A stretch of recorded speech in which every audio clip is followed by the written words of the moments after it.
Noma impilo inganzima kanjani, kodwa ungalingi usithatha isinqumo esibhlungu nesingaqeda ngempilo yakho.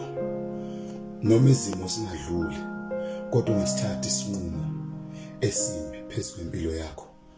Noma izimo kuthiwa ziyadlula, kodwa ungalingi uzothatha isinqumo esibi phezu kwempilo yakho. Ungakhathazi ukuthi ziyadlula noma zidluli noma ingasadlulanga, kodwa for a fact of ukuthi wena udalwe ngenhloso futhi wadalwa ngepurpose, wakhiwe futhi wayimaterial strong enough ukuthi uphile esimeni noma kuthiwa sinjani. Kunabantu abaphila esimeni sakho kodwa bafa, kodwa wena usuphila esimeni sakho for many years usaphila. Okusho ukuthi other way kunomuntu ophile for 2 weeks wabulawa isimo sakho, kodwa wena usuphile for many years but usaphila.